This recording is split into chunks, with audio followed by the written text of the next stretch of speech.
राहुल गांधी अगले 8 साल तक चुनाव लड़ने के अयोग्य है। पहली बात तो ये, जो देश का कानून कहता है, रिप्रेजेंटेशन ऑफ पीपल एक्ट कहता है, उनको 2 साल की सजा हुई है मानहानि के केस में, और वो सजा और उनका कन्विक्शन, सजा स्टे हुई है, कन्विक्शन स्टे नहीं हुई है।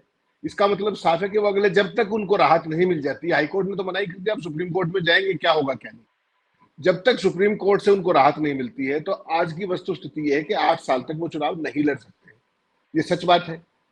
दूसरी बात यह है कि जब भी कभी किसी पार्टी की, किसी व्यक्ति की या किसी सिस्टम की कोई हार होती है, जैसे कि कर्नाटक में हुई, तो आमतौर पे व्यक्ति जो, या पार्टी या कोई समूह या कोई दल, जो भी स्थिति है, वो कभी कभी आत्ममंथन के दौर में जाता है कि हमसे क्या गलती हुई, हम क्या बेहतर कर सकते थे। उस गलती को मानने की बजाय जो आज का सिस्टम है वो बेशर्मी पे उतरा है, वो निर्लजता पे उतरा है। 4 दिन पहले आप कहते हैं कि मैं भ्रष्टाचार के खिलाफ कार्रवाई की गारंटी हूं, धाड़ धाड़ के कह रहे, छाती पीट के कह रहे थे वो। आप उस वीडियो को ध्यान से देखिएगा, छाती पीट रहे थे वो कि मैं गारंटी हूं। और उन्होंने 20 लाख करोड़ के घोटाले गिनवाए तमाम पार्टियों के। मेरा तो आपसे एक साधारण सवाल है कि 9 साल से वो सत्ता में है, उन्होंने कितने लोगों को इन भ्रष्टाचार के मामलों में अंदर करा दिया? सवाल है साधारण। आप छाती पीट सकते हैं, लोग जवाब भी पूछेंगे आपसे। दूसरा सवाल, जो सबसे महत्वपूर्ण बात उन्होंने कही थी कि मैं गारंटी हूं, तो आप किस चीज की गारंटी? और जो जो इस देश के भ्रष्ट की बात नहीं कर रहा मैं, महाभ्रष्ट जो है वो क्या आपके साथ नहीं है?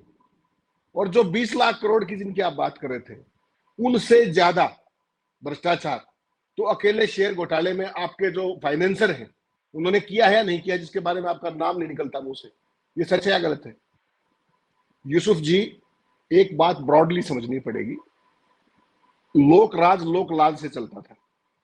आज जो स्थिति बना दी गई है, जो महाराष्ट्र में कल किया गया, महाराष्ट्र में जो कुछ हुआ है उसको उतने में मत देखिए, उससे आगे देखिए। अब यही एक्सपेरिमेंट 27 जो जेडीयू के एमएलए हैं, जो कि 2/3 होते हैं उनकी कुल संख्या के, उनके खिलाफ इनकम टैक्स के नोटिस ऑलरेडी है। तो ये बेशर्मी अगर बिहार में भी हो जाएगी तो आप क्या करेंगे? ऐसा ही स्थिति झारखंड के अंदर, कांग्रेस के एमएलए भी आईडी के रडार पे हैं, उसके झारखंड मुक्ति मोर्चा के भी जो एमएलए हैं उनके रडार पे है। सवाल ये है ही नहीं यूसुफ जी, सवाल तो ये है कि कोई भी सत्तारूढ़ पार्टी चुनाव किस बात पे लड़ती है? अपनी उपलब्धियों पे लड़ती है ना, और विपक्ष उसकी नाकामियों पे लड़ता है। तो आप मुझे केवल ये बता दीजिए कि भारतीय जनता पार्टी को पिछले 9 साल में किसी चुनाव के अंदर अपनी किसी उपलब्धि में चुनाव लड़ते देखा है किसी ने? बता दीजिए मुझे, किसी नेता ने लड़ा हो चुनाव? सवाल ये है ही नहीं ना। आपने मीडिया को अपना बंधक बना लिया, इस देश के इंस्टीट्यूशंस आपके हंटर पे चलते हैं, पूरी डेमोक्रेसी हाईजेक हो गई है। उसके बाद है, पहली बात तो आप किस चुनाव की बात करते हैं, कौन बनाम कौन करते हैं। जब इस देश का रिप्रेजेंटेशन ऑफ पीपल एक्ट पढ़ेंगे आप, तो उसमें पहला सेंटेंस है to ensure level playing field between the political parties, यानी कि मैं और आप चुनाव लड़ रहे हैं, हम सेम धरातल पर चुनाव लड़ेंगे, और कुछ कोड ऑफ एथिक्स होगी उसकी, आचार संहिता होगी उसकी, उसका उल्लंघन होगा तो कार्रवाई होगी। क्या आपने पिछले 9 साल में ऐसा कुछ सुना है क्या? आपने तो पुलवामा के शहीदों के नाम पे पहला वोट मांगा था ना, तो एक बार कोड ऑफ एथिक्स पढ़ लें जरा। म्यूनिसिपल जो आपने एमसीसी है, मॉडल कोड ऑफ कंडक्ट, इसे पढ़ा है क्या? किन किन बातों पे? कपड़ों से लोगों को पहचानते हैं आप, कपड़ों से लोगों को पहचानते हैं ना आप तो पुलवामा के शहीदों पे नाम वोट मांगते हैं। तो सवाल राहुल गांधी का या किसी और का नहीं है। यूसुफ जी, एक बात समझनी पड़ेगी, जो आदमी आज चुनाव लड़ने में अयोग्य है देश के कानून के मुताबिक, उसका नाम ये क्यों ले रहे हैं? क्योंकि इनके पास कुछ है नहीं। लेकिन इसमें ये बहुत बड़ी भूल कर रहे हैं, जो भूल कांग्रेस ने की थी आज से 9 साल पहले, कि उन्होंने जानबूझ के मोदी को टारगेट करना शुरू किया था और उसको लार्जर देन द लाइफ बना दिया था। वही गलती आज भारतीय जनता पार्टी डेस्परेशन में कर रही है। जिस राहुल गांधी को ये पप्पू कहते थे, उसकी प्रेस कॉन्फ्रेंसेस सारे देश ने देखे, टीवी ने नहीं दिखाई तो क्या हो गया, सोशल मीडिया ने दिखाई है ना। उसका सारे का सारा नैरेटिव दुनिया ने देखा है ना। आपको तो एक सवाल लेना पड़ गया, अमेरिका ने गन पॉइंट पे आपको सवाल दिलवाया कि नहीं दिलवाया? अमेरिका के तमाम अधिकारी ये कह रहे हैं कि we force them to attend a press conference, ये शब्द है। और वहां का राष्ट्रपति, जहां के आप स्टेट विजिट पर हैं, उसने क्या कहा कि 3 इश्यूज हैं, प्रेस की स्वतंत्रता उन्होंने कोट किया, माइनॉरिटीज का मुद्दा उन्होंने उठाया। आपके पास मुंह से आवाज निकली कुछ? वो सवाल भी स्पॉन्सर्ड था, ये भी मान के चलिएगा। उसके बावजूद भी दुनिया में जो आपकी भदपिटी है, क्या दुनिया देख नहीं रही है? आप मणिपुर जैसे हालात पे चू नहीं करते हैं, क्या मणिपुर इस देश का हिस्सा नहीं है?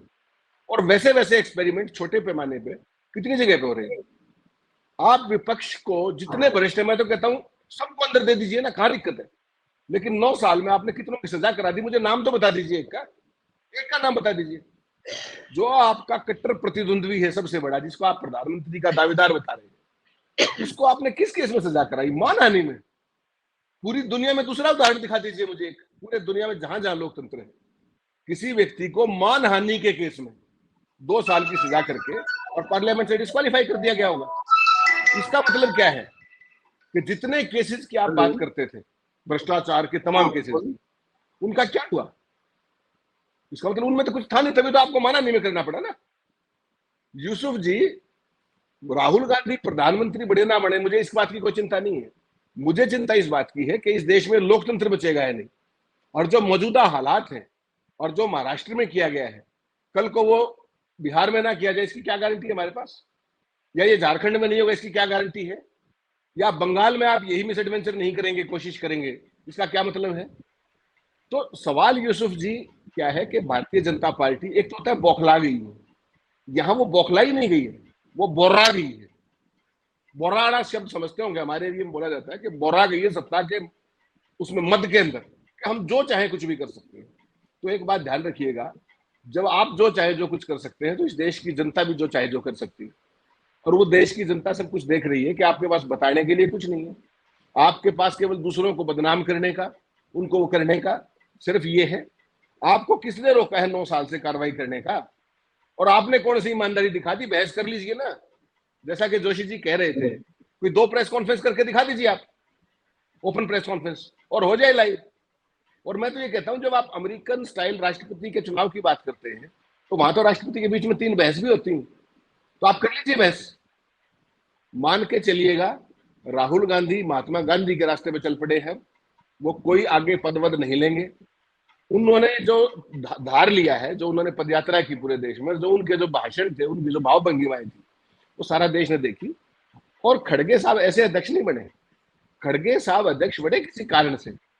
पूरी भारतीय जनता पार्टी के जितने भी षड्यंत्र हैं, उन सब का एकमात्र इलाज आने वाले दौर में, जैसे खड़गे साहब जिस तरीके से उनको लाया गया है, तो वो कांग्रेस प्रधान, देखिए कांग्रेस पार्टी प्रधानमंत्री घोषित नहीं करेगी, तय मान के चलिए, इसमें कोई शक नहीं। राहुल गांधी कभी ये नहीं कहेंगे मैं प्रधानमंत्री बनूंगा, और वो बनेंगे भी नहीं। अनलेस एंड अनटिल कोई मेजोरिटी की सरकार की सूरत बनती है, राहुल गांधी कभी प्रधानमंत्री नहीं बनेंगे। पहली बात तो ये मैं स्पष्ट करूं आपको, जो जरा मैं कांग्रेस को 20 साल में जान पाया।